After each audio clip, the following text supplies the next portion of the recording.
मराठा समाजाला आरक्षण मिळावे यासाठी मनोज जरांगे पाटील हे आक्रमक झाले आहेत। त्यांनी पुन्हा एकदा सरकारला आंदोलनाचा इशारा दिला आहे। ऐन गणपतीच्या कालावधीत मनोज जरांगे पाटील हे मुंबईत धडक देणार आहेत।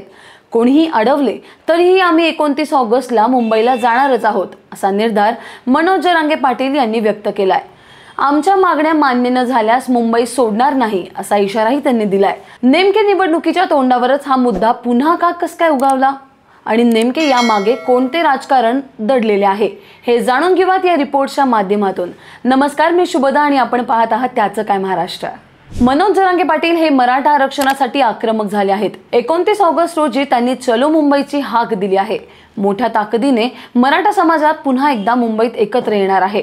त्यासाठी जरांगे पाटील यांनी जोरदार तयारीही सुरू केली आहे। मुंबईत आम्हाला आरक्षण दिले तर आम्ही गुलाल लावून परतणार, असे जरांगे पाटील हे म्हटलेत। आरक्षण दिले नाही तर मुंबई सोडणारच नाही, असा इशारा मनोज जरांगे पाटील यांनी दिला। माझा जीव गेला तरीही चालेल, पण मी मुंबईला जाणारच। आझाद मैदानात बसून आरक्षणासाठी लढा हा देणारच। यावेळी ओबीसीतून मराठा समाजाला आरक्षण घेतल्याशिवाय मुंबई सोडणार नाही, असेही ते म्हणाले। सत्ता असेल तर काही करता येते हे जर वाटत असेल तर मुख्यमंत्र्यांनी या गैरसमजातून बाहेर यावे।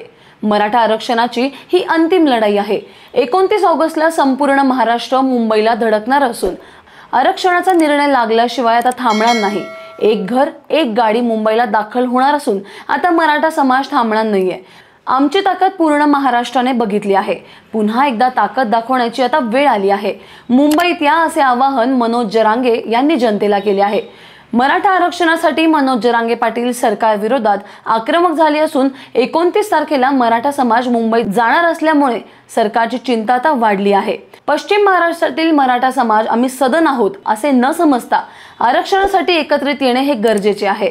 58 लाख मराठा समाज कुणबी सापडला आहे। अजून 3 कोटी मराठा समाज हा कुणबी दाखवले जातील। याचा फायदा नक्कीच समाजाला होणार आहे। शिरोडकरांच्या दाखल्याचा प्रश्न लवकरच मार्गी लागेल। त्यासाठी सर्वांनीच एकत्र येऊन प्रयत्न करणे गरजेचे आहे। 29 ऑगस्टला संपूर्ण महाराष्ट्रातून मराठा समाज हा मुंबईत दाखल होणार आहे। आंदोलन यशस्वी होईपर्यंत माघार नाही। या आंदोलनामुळे समाजाच्या आर्थिक व शैक्षणिक प्रगतीला आता कोणीही अडवू शकणार नाही, असेही जरांगे पाटील यांनी म्हटले आहे। त्यांनी येत्या गणेश उत्सवाच्या काळात मुंबईत आंदोलन छेडण्याचा इशारा दिलाय। 29 ऑगस्टला मुंबईत दाखल होणारच, कोणीही आडवं आलं तरी थांबणार नाही, असा ठाम निर्धार त्यांनी व्यक्त केलाय। तसेच मागण्या मान्य नाही झाल्या तर मुंबई सोडणार नाही, असा इशाराही मनोज जरांगे पाटील यांनी राज्य सरकारला दिलाय। आता यावर राज्याचे अन्न व नागरी पुरवठा मंत्री छगन भुजबळ यांनी प्रतिक्रिया दिली आहे। छगन भुजबळ म्हणाले की त्याला कोण आडवं येत नाही। आंदोलन जालन्यात कर किंवा अंतरवाळी सराटीत कर, आंदोलन मुंबईत कर नाहीतर दिल्लीत कर, पण आंदोलन हे नियमात करा। संविधानाने दिलेले अधिकार आहेत। उपोषण कर, भाषण कर, पण नियमात कर। मात्र कोणीही कुरघोडी करू नये। मराठा समाजाला आरक्षण देता आले ते दिले, आणखी काय पाहिजे? इतर कोणत्याही समाजात गेलं तर कोणी सहन करणार नाही। ओबीसी समाजात कोणी शिरकाव करत असेल तर आता गप्प बसणार नाही, असे भुजबळ म्हणाले आहे। सगळ्यात आधी जाणून घेऊयात की सरसकट मराठा समाजाला कुणबी प्रमाणपत्र देण्यात ओबीसी समाजाचा विरोध का आहे। तर महाराष्ट्रात मराठा कुणबी एकूण कुणबी प्रमाणपत्र असलेल्या ओबीसी कोट्यातून आरक्षण मिळतं। मराठा समाजाला स्वातंत्र्य आरक्षण देण्याचा निर्णय सर्वोच्च न्यायालयाने रद्द केला होता। त्यानंतर आता मराठा समाज मूळतः कुणबीच आहे, असा दावा मनोज जरांगे पाटील यांच्यासह अनेक जण करतात। यामुळे मराठा समाजाला कुणबी प्रमाणपत्र दिल्यात आरक्षण मिळताना ते ओबीसी कोट्यातून मिळणार आहे। सध्या राज्यात ओबीसी कोट्यातून मिळणारे आरक्षण हे 19% आहे आणि आता मराठा समाजाचे समावेश झाल्यास आरक्षणाचा लाभ घेण्यासाठी नव्याने वाटेकरी येतील, अशी भावना ओबीसी समाजातील संघटनांना आहे। याचा विरोध मराठा आरक्षणाला नसून ओबीसीतील त्यांना आरक्षण देण्याला आहे, असंही ओबीसी समाजाचं म्हणणं आहे।